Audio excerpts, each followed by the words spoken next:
Well, thank you very much and good morning. I want to thank all of you and our distinguished guests for joining us today for a ceremony like few will ever have again. This is a very special one, including Vice President Pence, Secretary Pompeo, Secretary Mnuchin, Secretary Chao, Secretary Perry, Secretary Nielsen, Director Coates, and my nominee for the VA Secretary, who will do a fantastic job, Robert Wilkie. Thank you very much. I want to give a special thank you for being here to Chairman and Senator Richard Burr. Thank you very much, Richard. And a very courageous man. He's courageous. Congressman Devin Nunes. Thank you very much, Devin, for being here. Appreciate it. Most especially, I want to thank you, the dedicated men and women of the Central Intelligence Agency. It is a true honor to stand here today before the most elite intelligence professionals on the planet Earth. Nobody even close.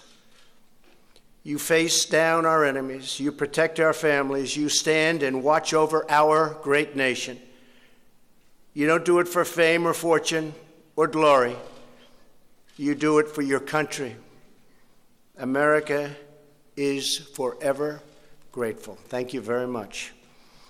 We're here today for the swearing in of a very special person, your new CIA director, someone who has served this agency with extraordinary skill and devotion for 30 years, Gina Haspel. Gina, congratulations. There is no one in this country better qualified for this extraordinary office than you. By the way, if you don't agree with that, please let me know now before it's too late, okay? Immediately. Have to do it quickly. You live in the CIA, you live the CIA, you breathe the CIA, and now you will lead the CIA. Congratulations.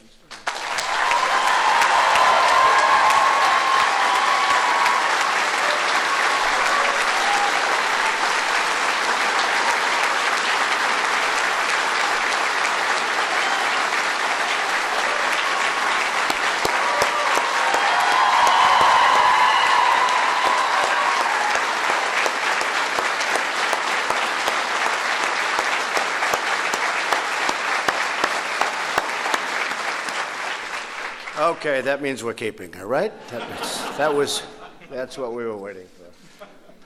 They love you. They respect you. They respect you, too. A native of Ashland, Kentucky, Gina's father served in the U.S. Air Force. She spent much of her childhood overseas. From a young age, she was instilled with a deep love of our country, which combined with a thirst for adventure. That led her to the CIA. Throughout her storied career at this agency, Gina has truly done it all. She's completed 7 field tours, served as a case officer, recruited assets, run stations, captured terrorists, and disrupted networks that proliferate deadly weapons. They send those weapons all over and you catch them. You're going to get even better now. Better than ever before. You're the best. You're going to be better than ever before, and we're getting you the resources to do it. Our enemies will take note. Gina is tough. She is strong. And when it comes to defending America, Gina will never, ever back down. I know her. Spent a lot of time with Gina. Gina played a crucial role in our fight against Al-Qaeda. Her first day on the job at the CIA's Counterterrorism Center was September 11th, 2001, and she tirelessly hunted terrorists for the next 3 years. She went on to become Deputy Director of the National Clandestine Service and most recently, Deputy Director of the CIA.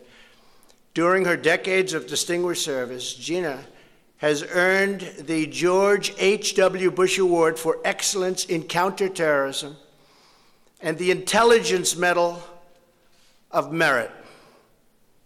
Most importantly, she has earned the universal respect, admiration, and trust of her colleagues here at the CIA, throughout the government, and all over the world. Gina is truly respected. And today we also mark another proud milestone as Gina becomes the first woman ever to lead the CIA.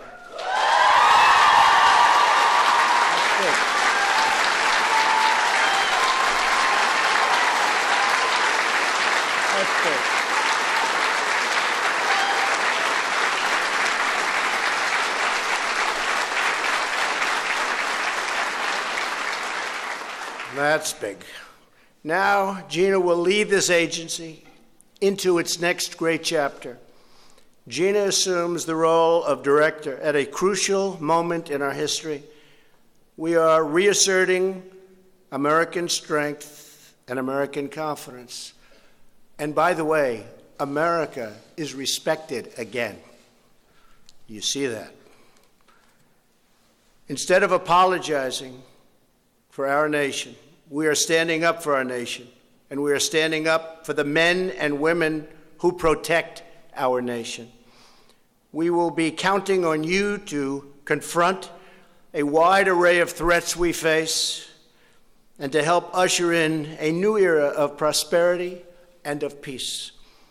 Since the CIA's founding more than 70 years ago, its courageous operatives have combined ancient craft with modern marvels to achieve unsung victories in every corner of the globe.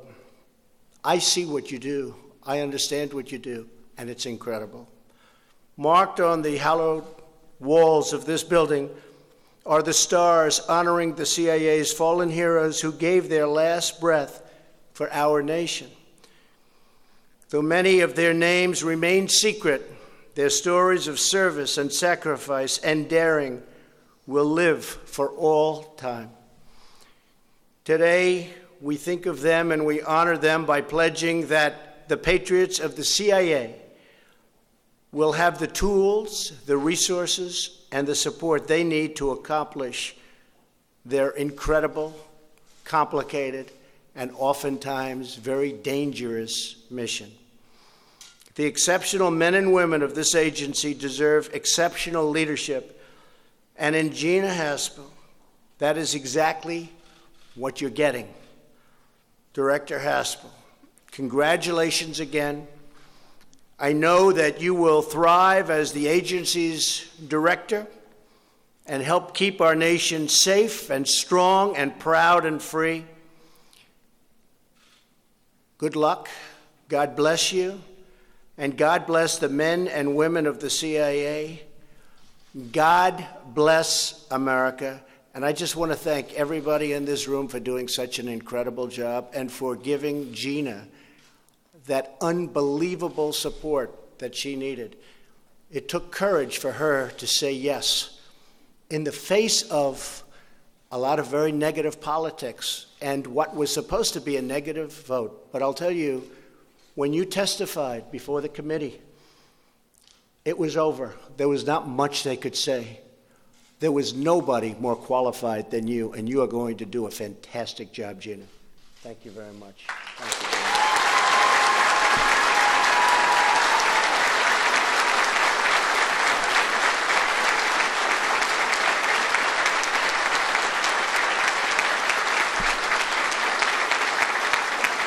So with that, I'd like to ask our great Vice President to administer the oath of office. Thank you all very much. Thank you.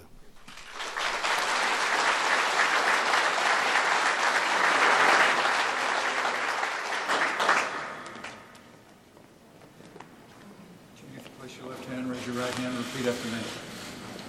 I, Gina Haspel, do solemnly swear I, Gina Haspel, do solemnly swear that I will support and defend the Constitution of the United States that I will support and defend the Constitution of the United States against all enemies, foreign and domestic, against all enemies, foreign and domestic, that I will bear true faith and allegiance to the same, that I will bear true faith and allegiance to the same, that I take this obligation freely, that I take this obligation freely, without any mental reservation without any mental reservation or purpose of evasion, or purpose of evasion, and that I will well and faithfully discharge that I will well and faithfully discharge the duties of the office on which I'm about to enter. the duties of the office for which I'm about to enter. So help me God. So help me God.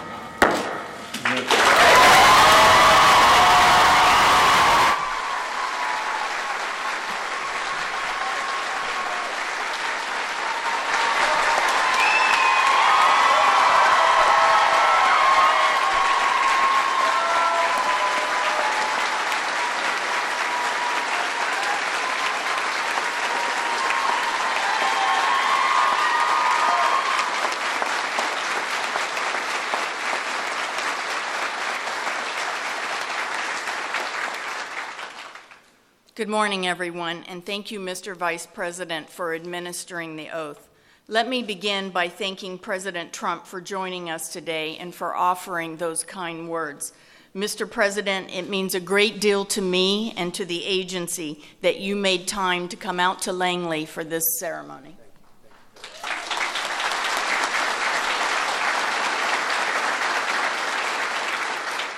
You have placed enormous trust in CIA throughout your presidency, and the men and women of CIA do not take that for granted. So thank you, Mr. President, for your confidence in me and your steadfast support of our mission and our people. I am truly honored to have this opportunity to lead the best workforce in government.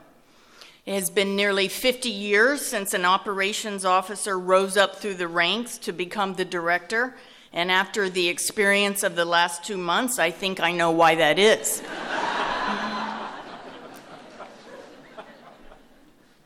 I look out in the crowd today and I see a strong representation of the CIA's past, present, and possibly even the future. I am looking at 2 young ladies, special guests, who join us today. CIA has been more than a career. It has been for me, like many of you, a calling. In this building and around the world today, there are officers carrying out a vital mission, sometimes at great personal risk. I want each of you to know that I took on the position of director because I want to represent you as well as lead you. My years at CIA have rewarded me in ways that I could never have imagined, and I will continue to give it and you my all. There are countless role models and mentors who paved the way for me to stand here today. As the director, I want the current CIA leadership team to be role models and mentors for our next generation of officers who will walk the streets of far-flung capitals and work the late nights here at headquarters and abroad. For me, being director is about doing right by all of you, so that you have the tools and support needed to carry out our sacred mission. Every CIA officer has taken the same oath that I just did to support and defend the Constitution against all enemies. And today, I recommit that I will do everything in my power to justify the faith that President Trump and the American people have placed in us, and to make sure that CIA continues to provide the intelligence needed to keep our country safe. I would be remiss if I did not also note the tremendous pride I take in being the first woman to serve as director. I would not be standing before you today if not for the remarkable courage and dedication displayed by generations of OSS and agency women in roles both large and small, who challenged stereotypes, broke down barriers, and opened doors for the rest of us. I am deeply indebted to them, and I am extremely proud to follow in their footsteps and to carry on their extraordinary legacy. I stand on the shoulders of heroines who never sought public acclaim, but served as inspirations to the generations that came after them. I also want to express a special thank you and welcome to Eliza and Zoe, who have joined us today. The notes from these 2 young ladies, ages 6 and 7, sent to me, sat on my desk these last 2 months and motivated me daily. In their own words and pictures, they expressed their excitement about the opportunity my nomination represented, and to Eliza and Zoe, I would simply say, we did it.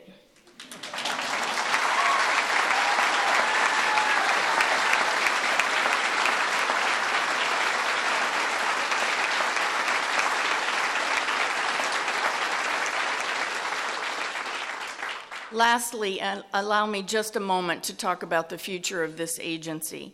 A little over a year ago, Secretary Pompeo first spoke to me about becoming the deputy director.